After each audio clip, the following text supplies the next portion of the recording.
Good evening, ladies and gentlemen. Welcome to our 5th episode of the When We See Us webinar series.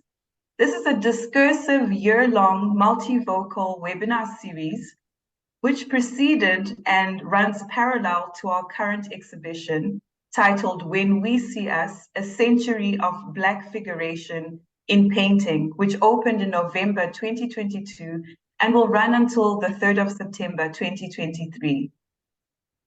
The When We See Us webinar series is conceived by Zeitz MOCAA in collaboration with the Institute of Humanities, HUMA, at the University of Cape Town, UCT.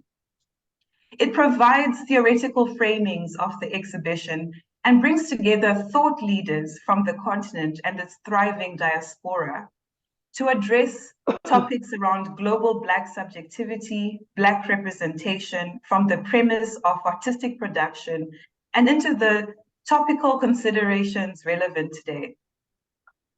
The exhibition and its accompanying programming, including the webinar series, aims to unveil the deeper historical context and the networks of complex and underrepresented artistic genealogies that stem from Africa and the African diaspora and Black modernities, and span several generations from the early 20th century to present day. The topic for today's webinar is Creolization and Syncretism. To whom do we belong? Our wonderful presenters are Paula Nascimento, Dominique Somda, and Firelei Báez. Paula Nascimento is an architect and independent curator with degrees from the Architectural Association School of Architecture and the LSB University in London. She collaborated with architecture studios in Oporto and London before founding Beyond Entropy Africa with Stefano Pansera, a research-based studio that operated in architecture, urbanism, visual arts, and geopolitics, and was active between 2011 and 2016. Nascimento has also been a consultant on various projects, including the Angola Pavilion for Expo Milano in 2015 and Expo Dubai 2020, and often collaborates with different artistic institutions and collectives, both on the African continent and internationally. Between 2012 and 2020, she was a founding and active member of Colectivo Pés Descalacos, a Luanda-based multidisciplinary collective that develops projects in the cultural field. Since 2019, Nascimento has been the curator of the African Galleries at Arco Lisbon. Currently, she is the chair of the artistic committee at Nesra Art Foundation, a member of the advisory board for Hangar Center for Artistic Research, an associate curator of the 7th Lubumbashi Biennale, and recipient of the 2022 Okwienwezo Fellowship Research Grant for the Independent Curators International.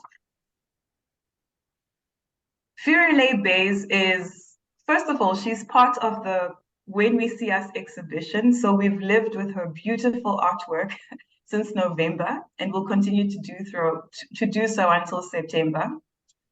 The New York-based artist Firelei Báez cast diasporic histories into an imaginative realm, reworking visual references drawn from the past to explore new possibilities for the future.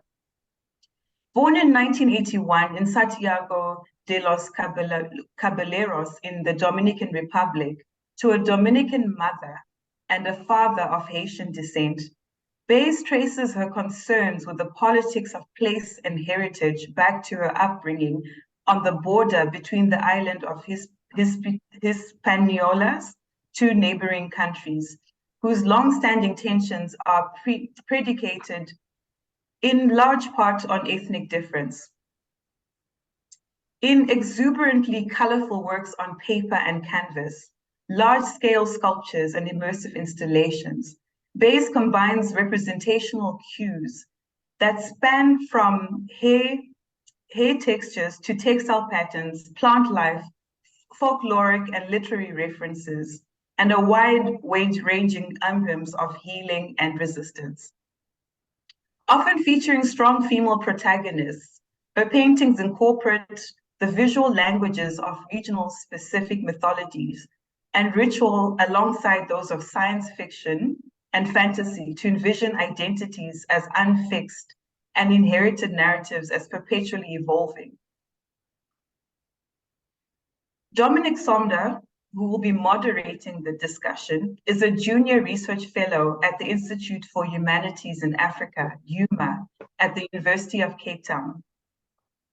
A sociocultural anthropologist, she received a PhD in anthropology from the University of Paris-West Nanterre in France.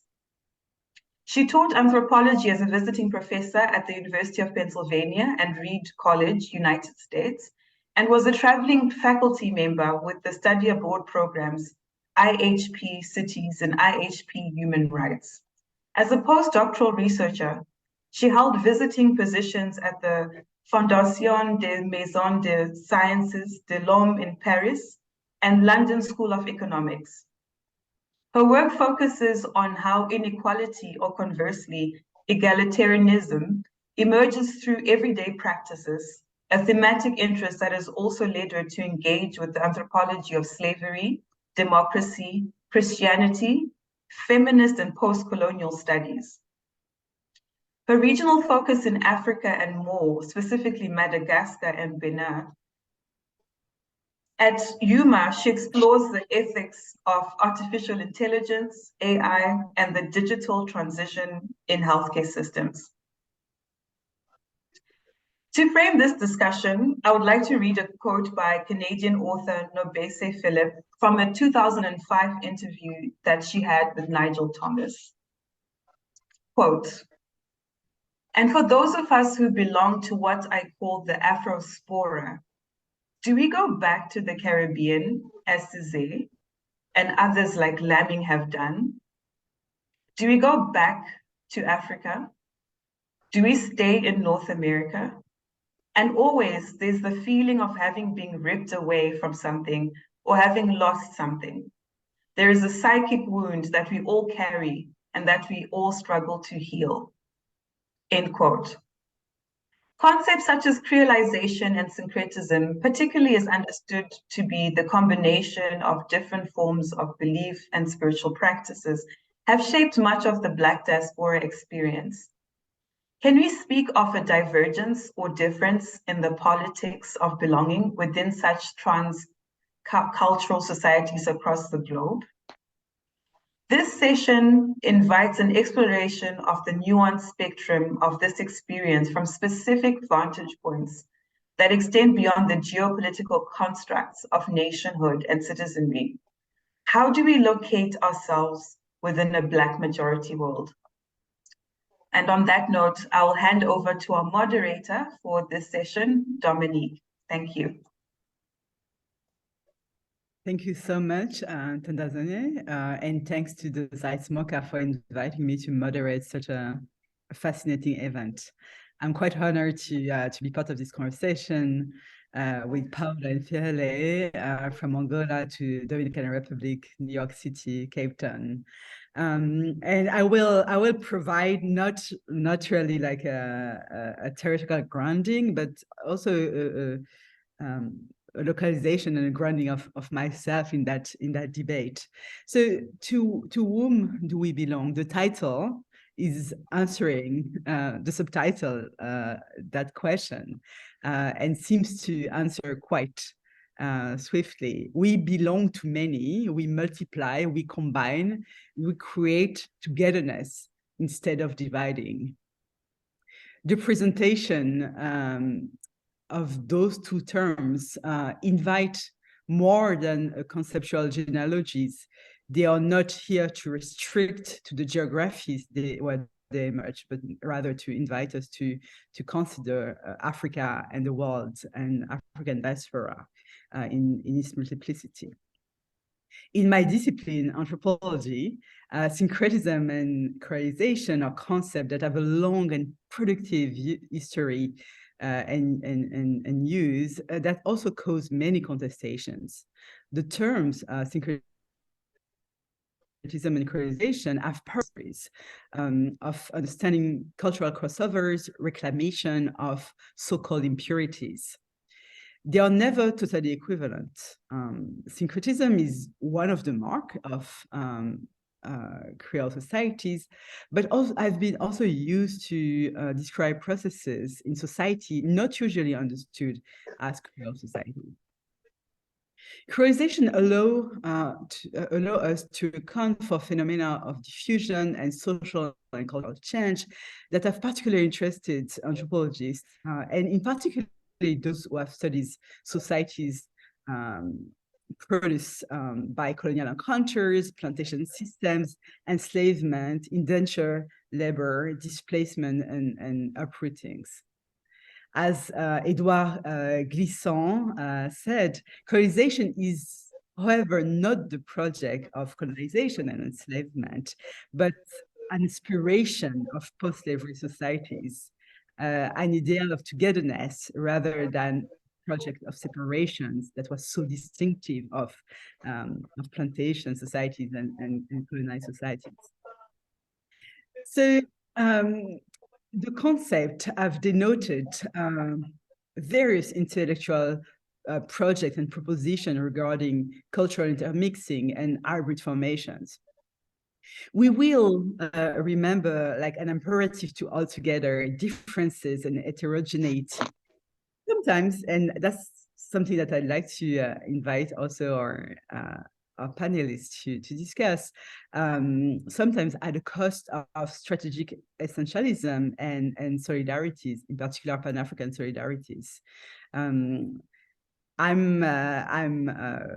French and Burkinabe, and in my French education, I've been very familiar with the conversation that have happened around Creoleness and Creolization in the French Caribbeans, and in particular the work of Barnabé Chamoiseau-Confiant that in their Éloge de la Créolité, praise to Creoleness,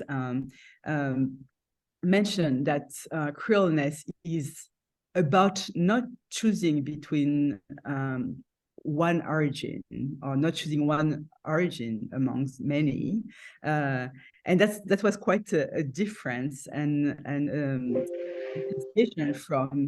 from the work of Césaire and Damas and Senghor in the Negritude movement. So it's not about choosing one route and not choosing that very powerful route to solidarity, but about holding and embracing all of those differences and complexities. So syncretism and creolization enable us to speak deeply and converse around issues of the multiplicity of Blackness in the diaspora and in Africa, in zones of contact that are the coast and the islands of Africa. Another way of using those concepts and to bring them in new territories is also to understand them as ways to understand the multiplicity of Africa itself, and to understand Africa from a perspective of multiplicity. And I will take a little detour, if you allow me, for a few minutes, and tell you a little bit how I'm using creolization in to understand Madagascar, which has been my field site for many years. Madagascar is itself an interesting place to discuss hybridity, and really, as it has been like really at the center of conversation around creolization. But my position here is that we should creolize Africa and we should creolize like spaces like Madagascar. So what is Madagascar? It's an island that is an Afro-Asian world with a history of migration and settlements from South Asian islands and Africa, and an Austronesian language with plenty of African vocabulary.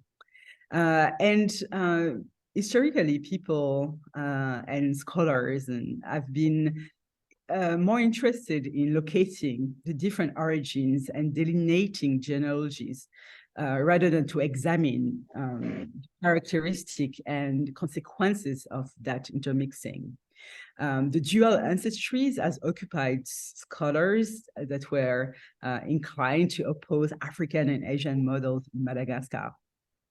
And the history of scholarship in Madagascar has counted many epic debates around those questions. So rather than creolizing in Madagascar and holding together differences, French Malgaches, for example, have either orientalized or Africanized Madagascar exclusively. And those debates have permeated, like, since the 19th century, the recent anthropology, the anthropology of Madagascar, and also like the colonial encounters. The duality that was described had very important consequences. First, like in the 19th century, like at the period of the conquest, those differences have been used by generals and the military, such as General Gallieni and his politique des races, that is like quite infamous in the French colonized world, that allow the military play islanders of Asian ancestries against the coastal population of alleged African descent. So that's one example. And those kind of opposition have reappeared sporadically and in different contexts through the 20th century, with some moment of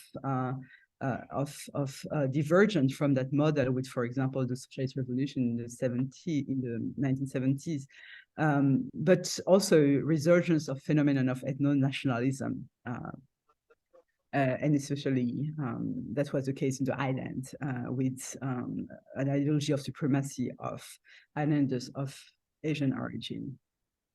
And the many scholars have read Creole traces in Madagascar and located like Creolization in certain coastal spaces. For example, on the East Coast, that was a space for piracy and also slave trade. Scholars, historians, anthropologists have identified intermediaries, like group tampon, that were occupying strategic and isolating position between Malagasy, for example, and the French world. So the Creole presence in Madagascar has been described many times. What has been missing is a real project of understanding this entire island and space in its real complexity and irreducible complexity. So my own proposition in my work and the way I'm embracing the concept of creolization is to move from an anthropology of Creole space to a frontier ethnography that is taking as a principle the idea of embracing hybridities, contradictions, and differences. And here I'm following anthropologist Ralph Michel Trouillot, his work that insisted that Creole space, such as the Caribbeans, were challenging regional models and classification. And that's why he says they are good to think. They challenge us to use the diversity and the differences as heuristic to discover even more multiplicities, pluralities, and historical discontinuities, instead of only recognizing and emphasizing homogeneity and hegemonic orders. So I'm going to allow our panelists, first Paula, then Firelei, to share with us the way those concepts have influenced their work, and how do their work respond to the invitation of embracing, representing pluralities and also solidarities. So it's time for me to give the floor to Paula. Could you unmute yourself? Yes. Hello, Paula. Hello, Dominique. Well, first of all, it's an absolute pleasure to be here in conversation with you and with Firelei. So I'd like to express my thank you to the museum team for this invitation as well. I'm going to speak a little bit about from where I'm coming as well, from the case of Angola, more particularly of Luanda. And it's kind of interesting to hear your description of Madagascar, because although Angola is not an island, there are points and similarities that come to mind. When I started to think about actually the topic of creolization and syncretism, I was a little bit struck as to how to begin to approach it, whether in the context of the transcultural relations between within the Portuguese-speaking Africa, and more precisely in the case of Angola, but also because the concept itself is far removed from the critical literature and historical accounts of the formations of identity in Angola. It's actually a concept that is seldom used. It appears sporadically in a few accounts of historians or anthropologists trying to sort of describe also the complexity of this space, but it hasn't been fully embraced. And yet, when thinking back to the specificities of the Portuguese colonial project, both in Africa and in the Americas, I actually think that it's an important lens through which one could think of the complexities of this space. As Boaventura Sousa Santos, the Portuguese sociologist, states, and I'm quoting here, the differences of Portuguese colonialism must have repercussions on the differences of post-colonialism in the space of Portuguese official language, namely in relation to Anglo-Saxon post-colonialism. The first difference is that the experience of ambivalence and hybridity between colonizer and colonized, far from being a post-colonial claim, was the experience of Portuguese colonialism for long periods. And I think that it's this ambivalence and this experience of hybridity that is actually concurrent and continues up to today, that has shaped a very complex relationship within the colony and the former colonies and the colonizer space. In the case of Angola, has been one of the most important ports in the context of transatlantic slave trade. And with Luanda and most of the Atlantic coastal cities on the shore of Luanda being very important points of contact and exchange, as well as violence. But in the overall, it's actually a territory profoundly marked by extraction and loss of people, of cultural manifestations and material culture, that it's yet to be fully really addressed in a critical way. But it's also a loss that has produced and is reflected in some of the cultures forged in the diasporas.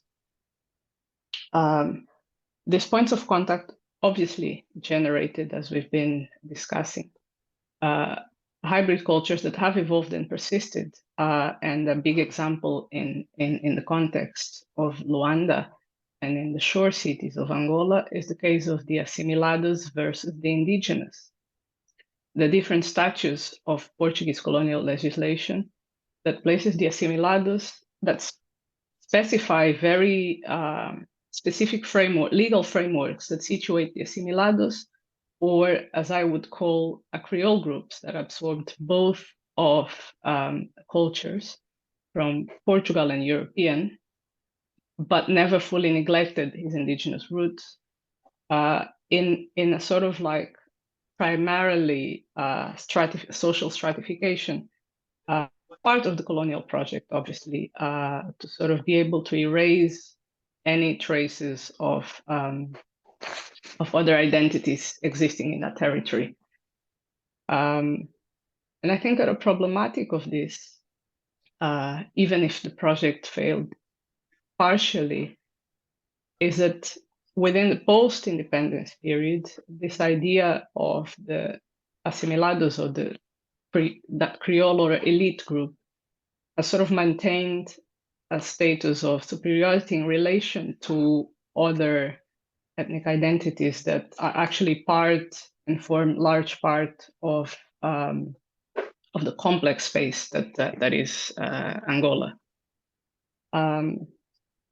However, some of those reflections, or most of those reflections, which are also obviously translated into literature with authors, for example, such as Luandino Vieira or Pepe Tela, Angolan authors, that explored ways of organizing language, particularly Luandino in the 60s, using simultaneously what was called the language of the asphalt, the Portuguese language, and the language of the peripheries, to sort of try and invent new ways of storytelling and of speaking about a certain space, creating a rhythm that also reflected, in a way, on the spatial arrangement of the cities, sort of transversing the social and economic hierarchies that a city like Luanda itself was planned on.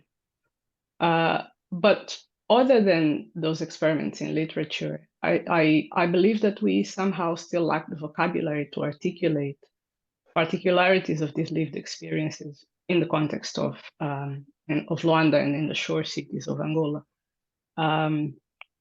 That's for many reasons. One of them, pointing back to what you were discussing, Dominique, that is perhaps the fact that the political project then kind of overrides this complexity and sort of the idea of a unified nation state post-independence actually tries to flatten what would be the complexity of an identity of this space. But I personally think that an hypothesis to bring forward a conversation on creolity within the context of Angola and some of the Lusophone, not all of the countries, would also be to understand it as an evolving phenomenon of urban spaces, as being something that is intrinsic and part of the complexity of a post-colonial city and lived experience, and perhaps also a starting point for us to start to forge and think of identity more in the sense of community relations, kinship, and solidarities. And I argue that in a way within also with a critique of the project of Pan-Africanism, which I think that sort of encapsulated the idea of building or constructing this post-independent identities based solely on the nation state. And I believe that we need to break from that to kind of put forward other possibilities of imagination. I'm going to share my screen, and I'll just briefly talk about some projects that I've been working on, curatorial projects and artists that have been sort of addressing some of those anxieties and concerns.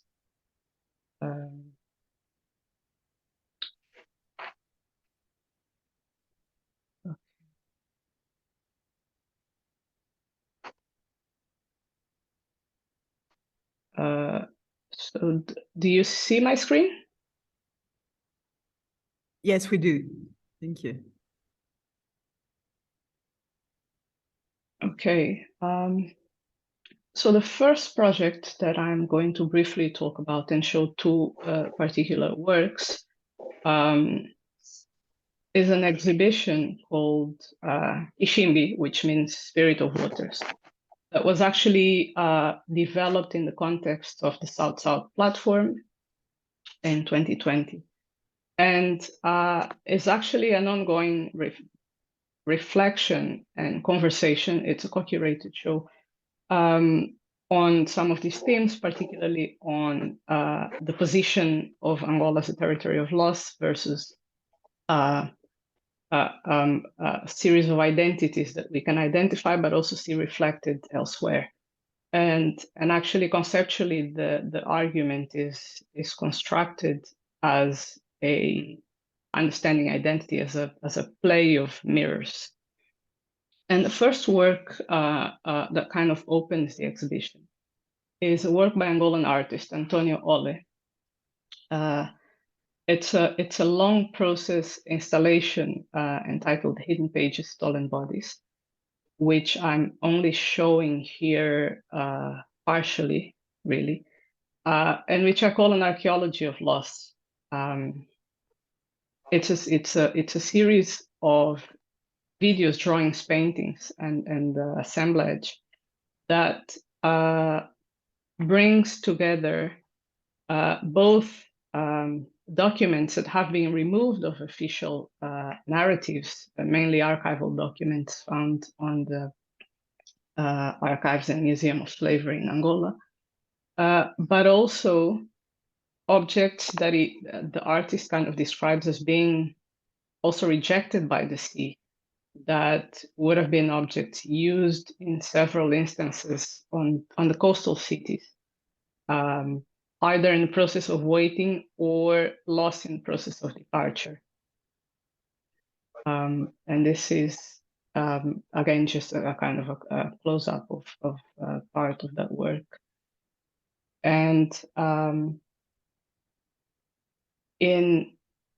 almost in conversation with that and on the opposite spectrum, is the work of René Tavares, an artist from São Tomé, who has a long body of work exploring the Chiloli. And the Chiloli is actually a cultural manifestation that was co-opted from a European theater play in the 16th century, and became one of the most important cultural manifestations in the island of São Tomé. And so through documenting, it's still persistent up to today, and Tavares has actually lived with the community of actors that still performs that. And through documenting a lot of the work that they do and why they do it, he is actually putting forward a conversation of appropriation and hybridization. As scholar Ana Nolasco has described, Chiloli, it's almost like an osmosis of the African and European heritages. And it's kind of interesting because it is a performance that never fully assimilates anything. It kind of projects a view of the world that accepts its heritage and is not afraid to show the differences.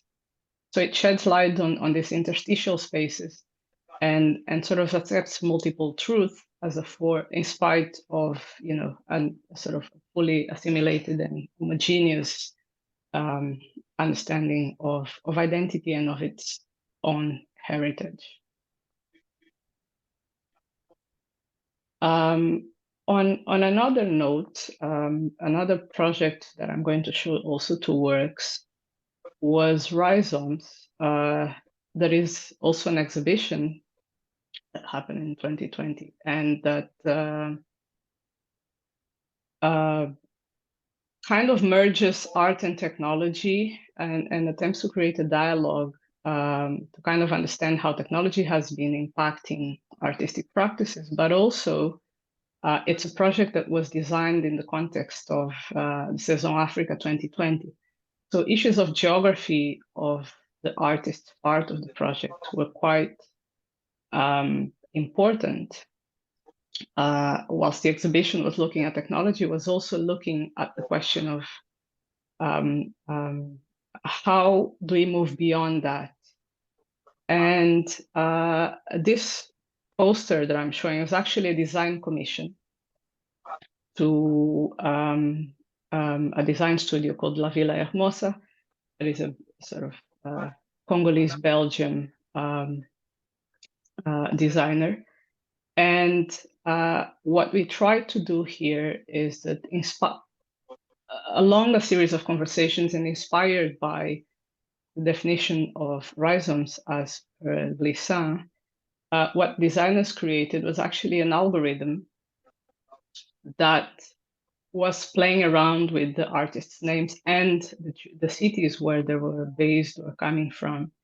And so we started and they designed this algorithm to generate a series of fictional cartographies that were speaking to the exhibition, but simultaneously bringing forward a sort of alternative ways to think also of the space of the exhibition.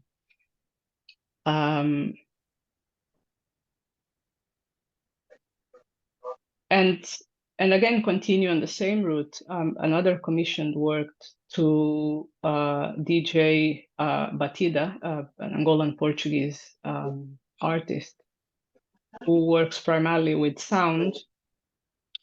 He created a very fixed map of all radios that works in 2 layers, because each of the radio then plays from a different radio station. And so it creates a very intricate soundscape that is activated through movement and through a series of other technological devices.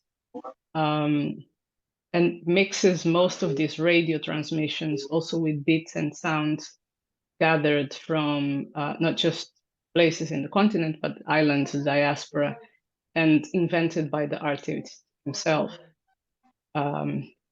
So it's kind of a way to, in a way, dissolve the idea of the map, of the rigidity of these boundaries, with this interplay between looking at a fixed map, but then having different perceptions of the map through the sound installation and the interactions that the public would have with the piece. On another note, just on a different project, artist Monica de Miranda, with whom I've been working for a long time, has a practice that has been focused on geographies of affection, what she calls and I call geographies of affection, that tries to trace also memories of her relatives and parents of spaces that she's never lived on. On this series, Monica is particularly focused on the idea of the landscape as well, and working on botanical gardens. This one was shot in a botanical garden in Luanda. But what's interesting is that she's actually looking at trying to sort of subvert the idea of the botanical garden as a fixed construction and as a fantasy also, a colonial fantasy, by looking at the space of the garden also as a space of transit and relocation that begins with land, but can end up in a sort of wider experience of discovery. And to finalize, I'm just going to show the humorous work of Edson Chagas, Angolan conceptual artist, who in this series, he's actually using Bantu masks from a private collection to create passport type photographs. The series is called Tipu Pass, which translates in English as passport photographs. These are large portraits in which he then gives each mask a name, an identity, as well as a body dressed in urban clothing. And sort of he keeps those objects suspended between 2 worlds, between different systems, belief systems. And I'm kind of interested in this interstice and in the tension that is created, that he manages to create with his works. I think that I would kind of finish my presentation here. On that, not sure if this is. Thank you, Paula. Yeah. No, thank you, and I'm sure we'll have like an opportunity to unpack and discuss, and I have so many questions about these fascinating presentations. But now we are going to listen from Firelei, and maybe is it your screen that we're seeing? Okay, thank you, Paula, and Firelei may now share our screen.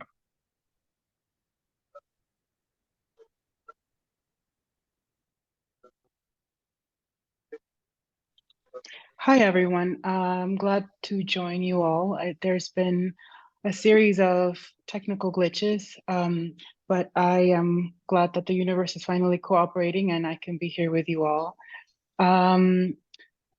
Let's see, I'm not sure, are you seeing my screen as a dark screen, or can you see an image?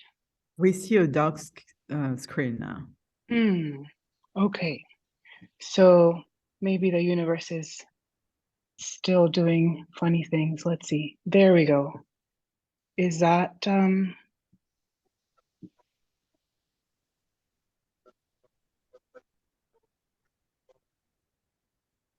not yet.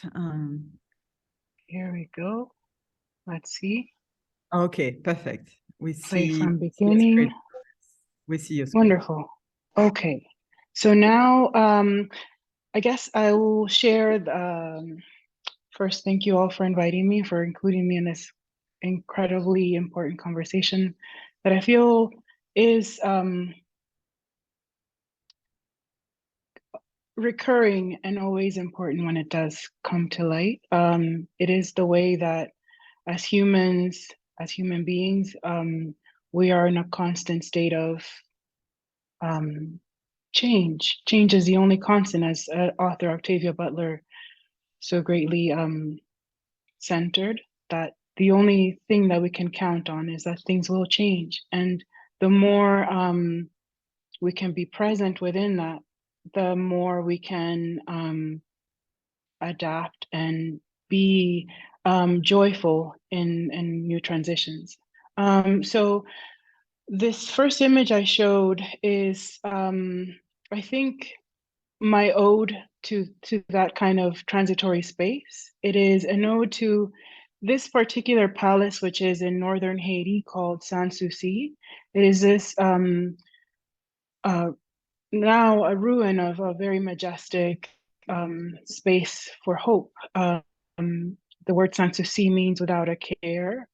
And it was a space that was meant to center a place not just of leisurely uncaring or a leisurely pause and rest, but also in the sense that it also had major printing presses. It was a place for literacy, a place for interconnected learning, was an important place for me to ground projects like these, where we've spoken, Paula and Dominique have spoken of this decentering a sense of self from just specific geographies.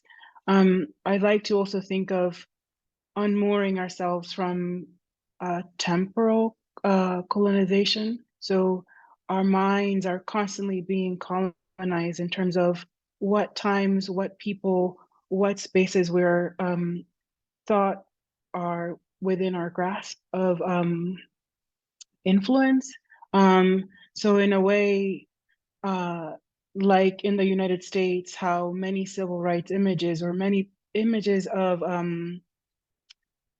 racial progress were printed in black and white, even when there was a technology for color photography to kind of create a sense of distance or an archival remove. I wanted to, in objects like this installation, bring to light how that has been an effort that has been in place for a very long time, and that we, especially within the Global South, have been in conversation constantly throughout the centuries. And something like the indigo dyed political slogan fabric that would have been painted during the Biafran revolution, for instance, was in something that was in conversation with many movements within the Caribbean, and with different scholars and activists that were speaking back and forth. And just like there were many movements of independence in the Caribbean that were informed by Pan-African intellectual and cultural influence, that same influence went back and forth. So things that might be, for instance, read as being newer are actually the older pattern, and things that are older or perceived as older are the newer pattern. That back and forth. And so another form of categorization that I'm constantly reminded of, being raised within the Spanish-speaking Caribbean, I have always been making an effort to disrupt systems like what you're seeing on the screen, which are small versions of these paintings that were created by the Catholic Church and the state in Latin America to, in effect, categorize or create a caste system depending on your admixture. And so people would have had these paintings, which ironically were some of the most tender, earliest paintings of mixed marriages across the Americas. They were in effect very violent gestures, because you would put this up in your altar every day, you would pray to your saints, and then be reminded of what your capacity, what your agency was within society as a whole. And so when I make paintings, I usually will have things like only the eyes, have that interiority, have a sense of agency and urgency within the figure that will disrupt this micro categorization where it'll tell who you are, how quote unquote Creole you are, depending on the width of your smile or the turn of your lip or your nose, etc. All these things that are just arbitrarily designated, I will go ahead and disrupt. But also, just like there are things that these are meant to be languages of categorization, there are counter languages that have been built by all the spaces of periphery that are constantly changing the center. For instance, in places like Carnival, within all of Latin America, there are usually places where you can interject with the languages of resistance that have helped communities stay whole and resilient, or have provided solace in a place of complete psychic and physical disruption. So the figure, for instance, in the background has all the different languages that inform that etched in back into the body, just like almost mimicking the scars and the stretch marks and the things in our body and our physical selves that we're taught to reject, just like making them that luscious thing that decorates and makes it greater. And something like the headdress of the figure would be painted with something like vulture feathers. I was really interested in how in the Yoruba pantheon, love has 18 permutations. And one of them is this idea of love as this fierce, consumptive thing that will just like cut a bitch if she gets in her way. And so this figure that seems like romantic and looking far away is someone who's very fierce and self-possessed. And so I can get very much into details, but for instance, the portraits that are in the background here to the left were a series where I try to, along the lines of the cast of painting, see myself within these categorical systems, both in the US and the Caribbean, and one of them being this test that was performed in the US that would basically, you'd have to be the color of a paper bag or lighter to kind of pass within white America. And it then translated to this kind of idea of palatability. And so when you see people in public space like Beyonce or Obama, they're within that certain range of palatability. And then again, it's like what was mentioned before, what are the things that are in this violent space of assimilation, what is lost and what is sacrificed, both in the people who then have to reject their entire history, family, and loved ones to go into this culture, and the people who do not pass that, and how arbitrary the perception of color can be, is something that I'm constantly aware. There is a figure that is a very syncretic mix of both Native American Taino cultures within the Caribbean and ideas within the African diasporas. it's actually this trickster figure that is intrinsically very feminine. Her legs are technically backwards. So if you follow her footsteps, you're going in the wrong direction. And she's so much of nature that she can disrupt timelines, disrupt karmic loads, reset a family's history. And I loved the agency, even though this story was always told to me as something to be afraid of. Like a feminine body with that much freedom was considered wild and unruly. And as a little child, you're told of this monster, or what is being described as a monster, and you're essentially read the subtext of that, like that there is a certain freedom that is available if you're willing to take the brunt of not being accepted by society as a whole. Always seemed fascinating and a potential for new space. The works that you see on the left are these book pages that are usually rejected or deaccessioned from different libraries across the United States that essentially will reveal what things are now acceptable, what ideas and histories are no longer within the mainstream, but that also represent histories that would have actively destroyed people like us, that actively work towards policy and a repossession or a conscripting of goods and ideas that would have that created the moment that we are in. And so the figures all over them are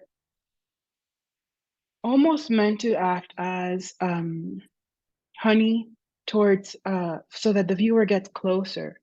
And the work for me is not so much the minute mark making and this kind of seductive mark making. It's more what the viewer will add to that exposed piece of paper. Their breath will be caught in that paper and will slowly over time destroy with me that history that has meant to destroy us. So how do we speak back? How can we respond not just to the present, but far back and far forward, acknowledging that we will be someone else's ancestor, that we will, our actions have repercussions that perpetuate non-linearly. So for instance, this is supposed to be this is a figure that's overlaid onto a map of a very mercantile breakdown of the Caribbean islands. And this figure meant to be like a Ciguapa is just like a hurricane, just rewriting the space. And you can see vestiges of the underlying information underneath. But I will now, I take moments from those larger book page installations and make singular studies of a space. Sorry, it's very cold in here and I'm a little trembly and a bit nervous talking to you all. But you can see, for instance, where a diagram like this of from a book of WPA diagrams, the Works in Progress program in the United States during the Great Depression in the 30s hired artists and artisans to document important things across the country and also create beautiful images. But this, for instance, was just blueprints of important sites within New Orleans, which was a territory that the US acquired because the Haitian Revolution was taking place. And the French king, for instance, said, let me give this territory to my Spanish cousin while I am taking care of this little insurrection. Let alone not knowing that it would be the only sovereign country to ever defeat Napoleon and to declare independence. So this was supposed to be a hospital site that for many times, I don't know how familiar you are with history, but this place or medicine within the United States for people within the Black community has been a point of contention. And those same sites, they would have insanely conscriptive practices that were not that deny bodily autonomy. So anything from syphilis studies to harvesting cells from someone like Henrietta Lacks, and how this place of care ended up being a place of fear. And there's still a questioning, but there's still a need for healing, both psychic and physical. And so this wave, this form of ablution was meant to disrupt that space. And it's almost like a prayer for a space like the energy of Yamanya to come and cleanse and regenerate. And so the following are, for instance, different images where I will have gone over different documents and responded to that specific time period, and responded with a gesture that was meant to activate it energetically.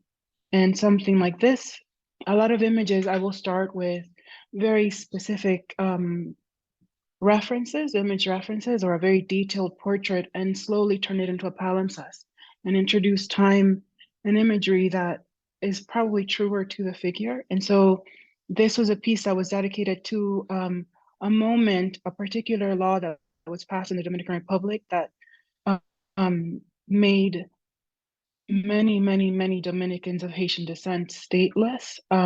It expatriated them, and it's a questioning of all the different state artifacts that led to that space, and the very real repercussions that are still etched onto the individual's body. This is, I guess, in closing, the project I started with, this moment of reckoning. It was an architectural piece that I installed in during the pandemic in the ICA Boston watershed, that opened with a Siguapa figure charging into this ocean space. It was a site that was in the Boston Harbor, a mercantile connection point between different ports of the Americas. So a lot of the cotton and goods that would have been raised in the southern United States and Latin America would have gone through all the way up to Canada through this port. And in the northern US, there is this usual illusion of distancing, of saying all these repercussions and racial tensions that exist within the southern United States, we are divested from them. We were a free state. But in essence, they were the place that washed the money and that created the wealth by acting as an intermercantile space with the rest of the world. So bringing in this site of northern Haiti to this site in northern United States as if it had emerged from the sea floor.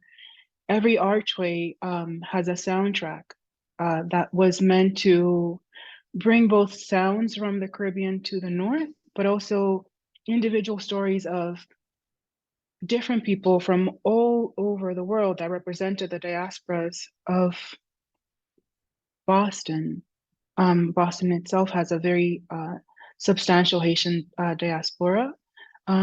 Stories of home and of migration, and acting a bit like a haunting, but not in the Western sense of a space of like visceral horror, but more like a reminder that you are being guided, that haunting, that your ancestors are a powerful voice that guides you forward, that can, in these tenuous spaces, be the grounding force that can help you navigate in uncharted spaces.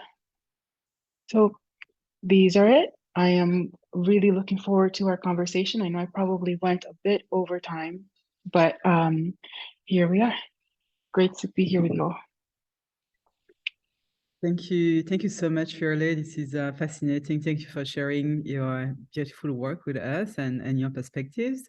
We are going to now have a conversation with Paula and yourself, and we'll let's open the floor for questions from the audience. And I would maybe suggest that if folks want to prepare questions for the panelists, you could like start doing so.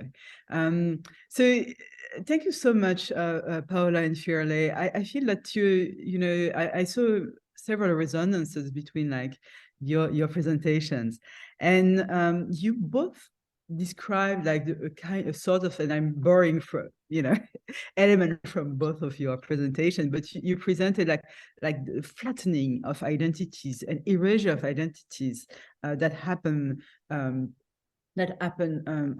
during colonial and post-colonial times.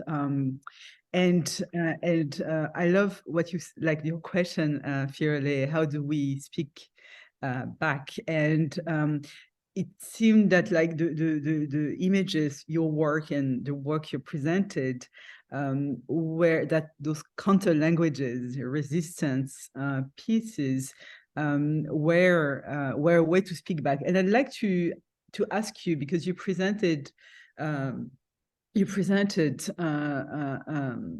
art that were representing like a syncretic element, both Paula and Firelei. And so what do they do? What do they do for the spectators? What do they do and embody? Like there's something very, very, very striking about like the kind of you know, the co-presence of elements of different tradition and their conflation in the piece of art. So yes, I think I'd like to hear you more about their the phenomenological contradiction, because this is something that we embrace, and I as an ethnographer, I try to produce description and analysis that do not flatten identities but hold them and hold the differences. But the work that you presented like condense and exacerbate the kind of contradiction and differences. So I'd like to hear you about. Paula, would you like to answer that, or? You can start. Sure. So I think for me, it's I guess creating a more capacious vessel. Like if our act of daily living, we easily do these things of merging contradictory or seemingly contradictory things. Things are only contradictory if your scope of vision is limited. And so the more you can train yourself and the viewer to see things as a whole, it's like this story they have in Northern Indian storytelling or a tradition where they're blind men describing one elephant, and each one that has a different body part will describe a wholly different thing. Someone thinks it's a stone, someone thinks it's a rope, someone thinks it's a mountain, and they're all parts of the same thing. And only when you can step back, and I think that's one of the benefits of being in the diaspora, that you exist in this transversal diagonal, that you're not necessarily part of, or you feel like you're not part of one single thing, but you can see those so wholly because you're constantly going from the periphery in and out. That is something that we can add to the conversation and say, hey, like, these are all connected. These are all not necessarily these disparate parts that we're used to being trained or have been trained to look at. Thank you. Paula? Yeah, I guess that in addition to what Firelei just said, I think that there is, and that's a conversation that also we had, you know, before us preparing the talk in the past, that there is a tendency to look at Africa and also as Blackness as a monolith entity. And I guess that even though we know that it isn't, there are some vicious on our, you know, daily experiences that sometimes tend towards that. And I guess that as me as a curator, not as an artist, but as somebody that is, you know, looking at these works and working with this these works, it's really important to kind of complicate the history. Also, we're sort of so used to look at history within a timeline. That's how we studied it, how we learn. And so to kind of provoke sometimes this also, temporal disruptions that are not just visual, but really that will, open up other dimensions, that I think that's primarily also the use of, how we want these experiences for these works to be experienced. And obviously to kind of open up the imagination and bring on other conversations, or sort of help us find ways to construct different imaginations where we can inhabit as well. That's for me an important aspect of why this works, or what sparkles from these works of art. Thank you, Paula. And I if I remember well, Firelei, you mentioned I think your aim to detemporalize, also that notion, not only decenter geographically, but also detemporalize. And I think maybe this is something that that is similar to what Paula just said. Yeah, absolutely. And it's something that we think of as a fantastical gesture, like even we think of detemporalizing or making something atemporal as a sci-fi gesture, like, oh, you're going back in time, you're going to the future. But it's something that media is constantly playing with, like in a way of manipulating audiences and perceptions. So I mentioned, for instance, how those black and white images of the civil rights movement were made. Whenever you see images of Martin Luther King, it's always in black and white. But it's something like all those photos were actually taken in color. What is it that happens when you create this figure, when you can, you're making them something of the extreme past? It's a daguerreotype. It's not necessarily something that, was within the lifetime of people who are alive now, who are in Instagram, like one of the little girls who first desegregated schools in the United States, she has her Instagram account. She's a living, active, saucy little, like, person who's like, I'm here and this is not of the past.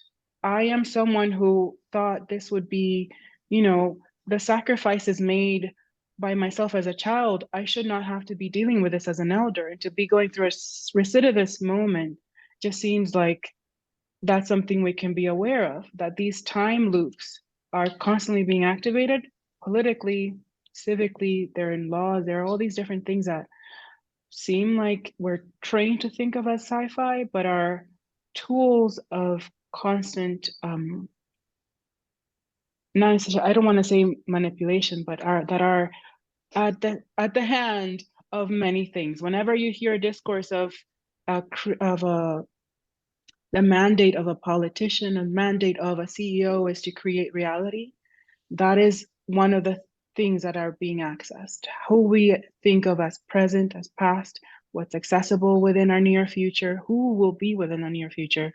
Those are all things that are, within that scope. Thank you, Firelei. Paula, would you like to react to this perspective? I would probably add a sort of like a rhetorical question, that is, then what is reality, and how we perceive and we live reality so differently from different points of where we are.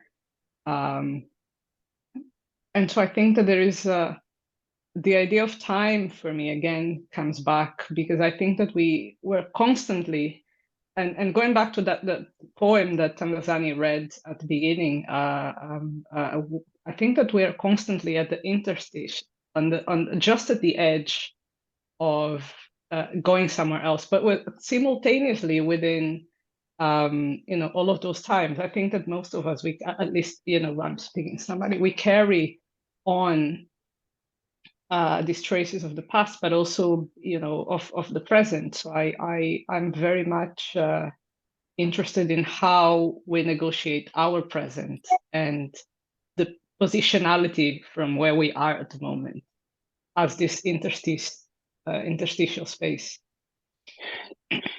I've been thinking about that a lot. It's a kind of thing of where, yes, we can train ourselves to see more, to like, if as artists, as like makers, we are capable of creating that friction that will get you to grow, hopefully. But then again, it's also just this acknowledgement that comes from every field, science, religion, everything, that basically tells us we are, even the most cerebral person, in an act of constant creation. Our eyesight is something that is a complete fabrication. Our sense of color, it's just the corneas. If you ask someone to describe very precisely, like what your cones are telling you is red versus what the cultural agreement on what that color is, will vary greatly. And the more we can be okay with not being right, with not being within that one label, like, and it's kind of tricky because men themselves are genetically predisposed to be more colorblind. Like, there will be 1 in 12 students in a classroom of young men will have color blindness. So then when you're in a position where then you'll have to be deciding as a whole, for a cultural whole, what is this one thing? Like, the more we can train young people to be like, you know what, you might be wrong, but we are endlessly capable of finding an agreement. If anything, we have language. We are gifted with so many tools for spelling it out, for finding that bridge. Like, that's the tricky part that I feel like we're getting more and more trained to, like, separate and coalesce into different globules that are, and see less. It's, how do we fight that, Paula? How do we fight that, Dominique? No idea. Oh my God, it seems that's our question now. I will give us an opportunity to think a little more about that before answering. And I want to acknowledge that we have no question from the audience, and I'm mindful of the time, so I'm going to let our audience enter the conversation. So let me start, and the question is for both of you. So I'm going to read it. How can contemporary artistic, curatorial, and creative research practices begin to help us embrace the specific histories and lived experience that encompass the multiplicity of both diasporic and transcultural identities or markers of Blackness as a shared subjectivity?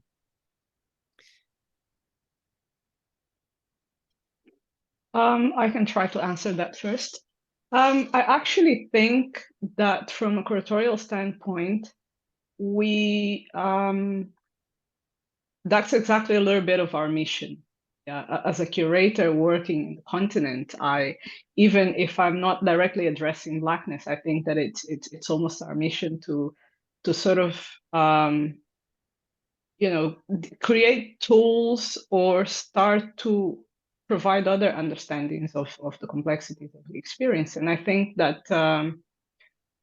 in a way, within the creative field, and with the use of imagination, plus obviously research methodologies, and that's the way to kind of start to generate conversations and to kind of move towards other ontologies, if one might say. But I think that it's also almost an analytic proposition, in that we really need to excavate a little bit deeper beyond the stereotypes. And I kind of feel that within let's say, whether I'm researching as an architect and thinking of designing a pavilion that represents a image of a country, or as a curator, where I'm sort of embracing a experimentation with an artist, it really becomes, it's the aim to reach that goal. But it's I do believe that the creative field and imagination really provide us with links to kind of extrapolate the stereotypes and to really create new languages. Like, the example of the work that I've shown from René Tavares, for example, which I think that kind of resonates a little bit with Firelei. I mean, he has used this lived experience also with the Chiloli communities to generate a visual language for his work that also goes beyond representation. So I think that that's, in a way, kind of what we're aiming at or trying to do as a strategy. Yeah, and I wonder too, sometimes in this effort for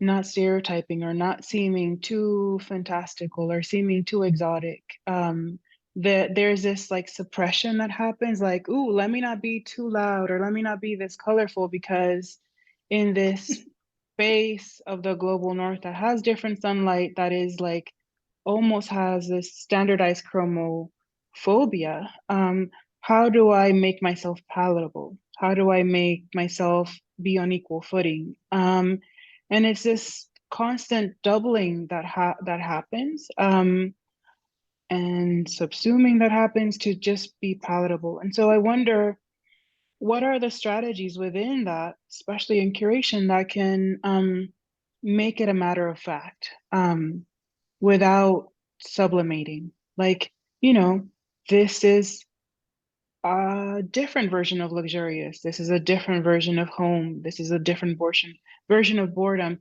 What are the spaces that are just a matter of fact, when there is that presumption of like, oh, if it's not exactly as I am in this global northern space or any other space, if it's not exactly as I am, then it must be odd and exotic, when it's just like a version of who you are. Yeah, that's a big ask. I think that the challenge is also to try and naturalize. I mean, obviously there are display strategies, there are a choice of language that we use to describe or to assess certain works, or even to start to put together an exhibition. I'm one that is all for creating questions rather than enclosing these issues within the space of an exhibition, but also and more so to give the public the opportunity to start to forge its own perception or responses by, and sometimes it's about naturalizing, it's about presenting work as it is, without too many artifice, I think. But I also think that it's it's a case by case. It really depends. I mean, for me, context where I'm working, and context being where I'm coming from or where my conceptual framework is as important as the physical space where, for example, I'm creating an exhibition.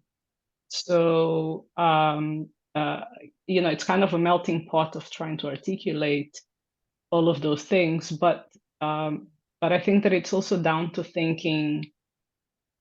understanding that this isn't an enclosed conversation. It's an open conversation, and you have to leave room for people to kind of assess the works and make their own understandings and perceptions, rather than try to be too contrived and enclose and say, this is what it is and this is what it is not.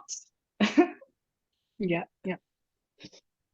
Dear Paula and Firelei, it's incredibly sad and frustrating that we're almost approaching the end of our session and our conversation, and there's so many more I think that we could have discussed about. And there were, I can see in the chat that there were questions around like two versions and two possibilities regarding like what we do and how we speak back, and the kind of possibility of like a new version of assimilation, or like an option of resistance. If you have Paula and Firelei, if you have a final thought on that, please, I'm inviting you to share them and to conclude and wrap up this session in that way. Keep going, like, Paula's a genius. You can do this. Hands down.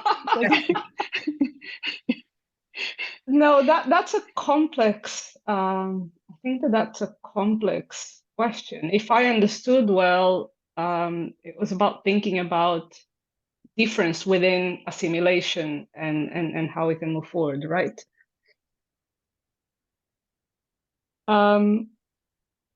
I actually think that the difference is intrinsic within assimilation processes, any of them. Because as identity is individual. I mean, it's collective, but each individual has its own identity that carries as well. So I'm not sure if there is any strategy for that, but one thing that I like to think is of something like this border identities, or the border rather than a limit as an inclusive space. And I think that understanding that, and understanding that we might sometimes feel alienated from notions of nation states, I see that as the possibility for thinking and forging other types of alliances, of solidarities based on kinship, based on a radical solidarity. I mean, the Zeitz MOCAA did a seminar on that. And I also see that as perhaps a way to the future. That's how we can move on as humans, as species. I'll end on that note. Fantastic, Paula. I think it's wonderful. Firelei, any last words and thoughts on that?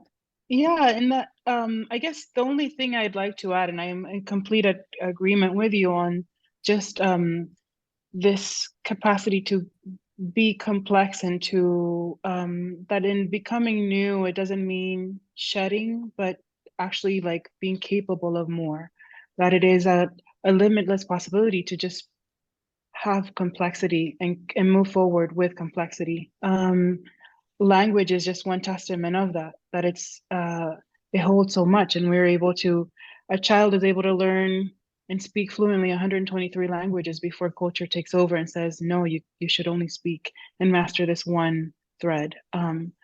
So we haven't really gone into our potential, but also this idea that protest is not always this fiery thing. There have been many moments of protest that have been so smooth that you take them as being soft.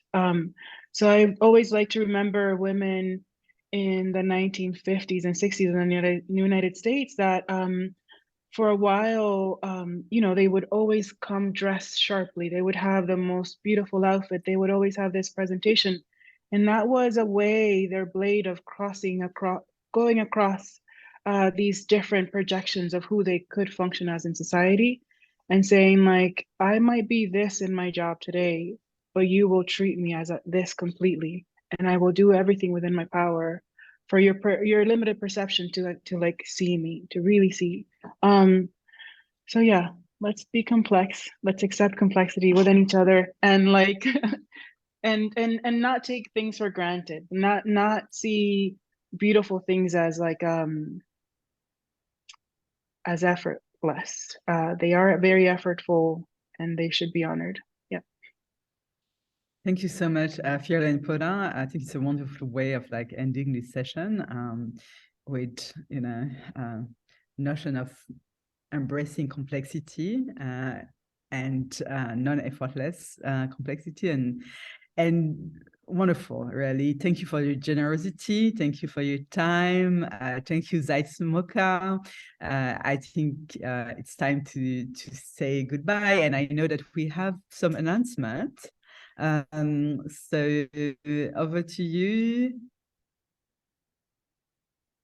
Great, thank you so much to our wonderful presenters, Paula, Nascimento, Firelei Báez, and Dominique for moderating, Dominique Somda. And thank you also to our audience. Our next webinar will take place on the 25th of April, 2023, and will be titled, Nobody Was Dreaming About Me, a Black Queering of the Canon, after Audre Lorde.